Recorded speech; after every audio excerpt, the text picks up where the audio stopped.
हज़रत फारूक आज़म का जमाना है। एक औरत मस्जिद नबवी में नमाज पढ़ने के लिए जाती है। रास्ते में एक नौजवान रास्ता रोक के खड़ा हो जाता है और रास्ते में रोजाना खड़ा होता है और उसकी तीखी नजरों के तीर उस औरत को बेचैन करते हैं। एक दिन रुक गई और पूछा, क्या मसला है तुझे? उसने कहा कि मैं तुम्हारा चाहने वाला हूं और तुम्हें हासिल करना मेरी जिंदगी का सबसे बड़ा मसला है। अगर तुम बोलो तो आसमान से तारे भी तोड़ लाऊं। उसने कहा, मुझे तारे नहीं चाहिए, मेरी एक ही ख्वाहिश है, अगर तुम वो शर्त पूरी कर दो तो फिर जो तुम कहोगे मैं उसके लिए हाजिर हूं। उसने कहा, जल्दी बोलिए, मैं हर आरज़ू पूरी करने के लिए फिर हाथ बन जाऊंगा, मजनू बन जाऊंगा। उसने कहा, मेरी लंबी चौड़ी शराइत नहीं, एक ही शर्त है, 40 दिन तक हजरत उमर के पीछे नमाज पढ़ना। 40वें दिन की आखिरी नमाज के बाद यहां मैं तेरा इंतजार करूंगा। उसने कहा कि ये कौन सा मुश्किल काम है। 40 दिन तक हजरत उमर के पीछे नमाजें चलती रही। उमर की किरात का सोच दिल बदलता रहा। 40 दिन के बाद आखिरी नमाज जब हुई तो वो नौजवान लड़की रास्ते में खड़ी थी और ये नजरें झुका के गुजरने लगा। तो इसने आवाज दे के कहा, हस्बे वादा तेरे लिए हाजिर है। उसने कहा, खैर से खड़ी रहो। उमर ने दिल का ताल्लुक रब से जोड़ दिया। तेरी दुआ है कि हो मेरी आरज़ू पूरी। इकबाल बोला, तेरी दुआ है कि हो मेरी आरज़ू पूरी। मेरी दुआ है कि तेरी आरज़ू बदल जाए, तेरी तमन्ना ही तब्दील हो जाए। आरज़ुओं तो सारी जिंदगी पूरी नहीं होती। काश है कोई जिंदगी का रुख ही फेर दे, कोई जिंदगी की समत ही तब्दील कर दे। जिसको हासिल करने के लिए दिन रात मरे जा रहे हैं, काश वो मकसूद ही ना रहे, वो मतलूब ही ना रहे, वो जिंदगी का हासिल ही ना रहे। एक तबका तो वो है जो गुनाह करने के बावजूद भी नहीं डरता, और दूसरा तबका है गुनाह करने के बाद दिल कांप जाते हैं कि ये गुनाह हमसे क्यों सरजद हो गया। और तीसरा तबका वो है कि जो नेकी करने के बावजूद भी डरता है, पता नहीं मेरी नेकी भी कबूल हुई है या नहीं। हजरत सैयदना उमर रज़ी अल्लाह ताला अन्हु ईद के दिन रो रहे थे तो किसी ने रोक के कहा कि आज तो खुशियों भरा दिन है, रोजों की तकमील हुई, हर बंदा ईद मना रहा है और आप रो रहे हैं। तो फरमाया कि मुझे नहीं पता कि मैं मकबूलीन में से हूं या मतरूदीन। मेरी नेकी कबूल हुई है, मेरे रोजे कबूल हुए हैं या रद्द कर दिए गए। ये वो लोग हैं कि जो नेकी करने के बावजूद भी डरते हैं कहीं हमारी नेकी रद्द न कर दी। अल्लाह अकबर। हजरत हसन बसरी रज़ी अल्लाह ताला अन्हु रो पड़े तो किसी ने कहा, हजरत क्यों रोए हो? कहा, अल्लाह की बेनियाजी से डर लगता है, कहीं ऐसा ना हो कि वो मेरे अमल कबूल ही न करे और मुझे जहन्नम में डाल दे। महज उसकी बेनियाजी से डरते हुए हजरत हसन बसरी रो पड़े कि अल्लाह ताला जल्ला शानहू बेनियाज है, उसको कोई परवाह नहीं है, तो कहीं ऐसा ना हो कि मेरा सब कुछ जो है वो रद्द कर दिया जाए। तो खौफ से, अल्लाह की खशियत से, उसकी बेनियाजी से डरते हुए अमले साले करने के बावजूद भी डरते हैं, कहीं ऐसा ना हो कि हमारे अमल रद्द कर दिए। और कुछ लोग खात्मे की वजह से डरते हैं, कहीं ऐसा ना हो कि सारी जिंदगी हमारा अमल अच्छा रहा हो और हमारा आखिर बर्बाद हो जाए। ऐसे लोग भी होते हैं कि जिनके अमल बहुत अच्छे होते हैं सारी जिंदगी, लेकिन उनका आखिर ठीक नहीं होता। बलअम बिन बाऊरा की मिसाल हमारे सामने मौजूद है। बनी इस्राइल का मुस्तजाब दावत वली था, और जब हाथ फैला के दुआ मांगता तो मुंह पे हाथ बाद में फेरता, कबूलियत पहले होती। इतना मुस्तजाब दावत वली। फिर क्या हुआ कि अल्लाह के नबी के खिलाफ उसने हाथ उठा दिए। उज्जब में आ गया कि मैं अल्लाह की बारगाह में मकबूल हूं और मेरी हर दुआ मान ली जाती है। तो फिर किसी के कहने पे वक्त के नबी के खिलाफ बददुआ करने के लिए खड़ा हो गया, और जो कहना चाह रहा था वो अपने हक में निकल गया, और फिर जुबान उसकी लटक गई, जमीन चाटता था। और कुरान ने कहा, मसलुहु कमसलिल कल्ब, इसकी मिसाल कुत्ते की मिसाल। अब जरा गौर कीजिए कि बनी इस्राइल का मुस्तजाब दावत वली है, लेकिन अंजाम कितना बद हुआ। मसलुहु कमसलिल कल्ब, इसकी मिसाल कुत्ते की मिसाल।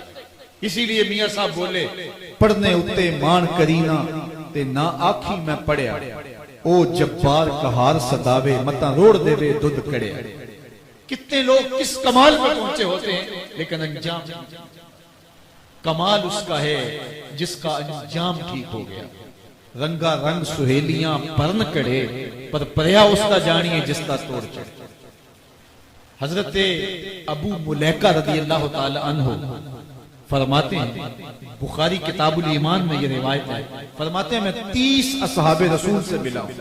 हजरत अबू मुलैका ताबी हैं, 30 असहाबे रसूल से मिला हूं और मैंने सबको देखा है वो इस बात से डरते थे कि हमारा कहीं खात्मा खराब ना हो जाए, हमारा आखिर कहीं बर्बाद ना हो जाए। खात्मा बिल खैर का उन्हें बहुत ज्यादा मसला था। मैं और आप थोड़ा सा अमल कर लें तो हम भूल जाते हैं कि न जाने हमारे जैसा जमाने में कोई है ही नहीं। फरमाते हैं 30 असहाबे रसूल से मुलाकात की है, लेकिन वो डर फरमाया कि मेरी जानिब से एक आयत भी हो तो उसको आगे पहुंचा जाए। और जिसने जानबूझकर किसी हदीस को मेरी जानिब मंसूब कर दिया जबकि वो मैंने नहीं कहा था, तो वो अपना ठिकाना जहन्नुम में तलाश कर रहे हैं। आजकल सोशल मीडिया के दौर में जो भी आगे उसको बढ़ा देते हैं कि ये हदीस रसूल है। बहुत सारी ऐसी चीजें होती हैं जिनका हुजूर के फरमान से कोई ताल्लुक नहीं होता है। चीज अच्छी है तो उसको हुजूर से मंसूब करके आगे क्यों बढ़ाया जाए अगर वो हुजूर का फरमान नहीं है। मुख्तलिफ बुजुर्गों के अक़वाल को हुजूर अलैहिस्सलाम के साथ मंसूब कर दिया जाता है, तो देखना चाहिए कि हुजूर अलैहिस्सलाम का फरमान क्या है। जाहिर है इल्म किसी साहिब इल्म के पास बैठ के ही सीखा जा सकता है, जो मुत्तकी हो, परहेजगार हो, दयानत के साथ बयान करने का मिजाज रखता है, तो उससे ही दीन हासिल करना चाहिए। हर एक शख्स से तो हमें दीन हासिल करने से मना किया गया है। कहा ये दीन है, इसको ऐसे ही जिससे चाहो हासिल ना कर लो, इसके लिए भी हमें मयार दिया गया है। और बाज लोग सोशल मीडिया को इतना मोतबर समझ बैठे कि वहां जो मिले, हालांकि वो भी इंसानों ने डाला हुआ है और लोगों ने अपने अपने अकीदों, अपनी अपनी ख्वाहिशात के मुताबिक वहां जो भी डाल दिया, तो उसको हमने कहा कि ये जो है वो दुरुस्त है, जबकि ज्यादातर चीजें वहां दुरुस्त नहीं भी होती। तो इसलिए ये बात ज़हन में रखें कि हुजूर की जानिब कोई चीज मंसूब करते हुए उसका यकीन होना चाहिए कि ये हुजूर अलैहिस्सलाम का फरमान है। रसूल करीम सल्लल्लाहु अलैहि वसल्लम ने इरशाद फरमाया, जिस शख्स की अल्लाह भलाई का इरादा कर लेता है उसे दीन का फहम अता कर देता है, दीन की समझ नसीब कर देता है। और फिर इरशाद फरमाया, एक वक्त ऐसा आएगा लोगों पर कि जब इस्लाम का सिर्फ नाम रह जाएगा, इस्लाम का सिर्फ नाम रह जाएगा, बातिन में इस्लाम नहीं होगा, रूहों में इस्लाम नहीं होगा, रवैयों में इस्लाम नहीं होगा, तर्ज जिंदगी में इस्लाम नहीं होगा, मुआशरत में इस्लाम नहीं होगा, मुल्की कवानीन में इस्लाम नहीं होगा, अदालतों में इस्लाम नहीं होगा। इस्लाम सिर्फ नाम का रह जाएगा। वला यब्का मिनल कुरान इल्ला रस्मुहु, अल्लाहु अकबर। और कुरान सिर्फ रस्म के तौर पे, रस्मुल खत के तौर पे बाकी रह जाएगा। बड़े खूबसूरत लिखे हुए कलेमात तो होंगे, लेकिन किसी के अमल में कुरान की तालीमात की झलक दिखाई नहीं देगी। अल्लाह। मस्जिदें ज़ेबो ज़ीनत के लिहाज से तो आबाद होंगी, लेकिन हिदायत के नूर से खाली। मिंबर और मेहराब से लतीफे सुनाए जा रहे हैं। हम तो देख रहे हैं कि इस दौर में भी ऐसा हो रहा है। तलकीन ग़ज़ाली नहीं रही और फलसफाए रूमी नहीं रहा, अजान रह गई, अंदाज़े बिलाली नहीं रहा। हुजूर ने फरमाया कि सबसे शरीर तबका अगर है तो वो भी उलमा के रूप में है, और सबसे अच्छा तबका अगर ढूंढने निकलो तो फरमाया वो भी और कहीं नहीं मिलेगा, वो भी उलमा के रूप में है। इसलिए सबसे ज्यादा पहचान फटक तो शोबे की करनी चाहिए और देखना चाहिए कि खैर कहाँ है, और खैर को हासिल करने के लिए 2 कदम आगे भी चलना पड़े तो कोई हरज नहीं, और शर को छोड़ देना चाहिए।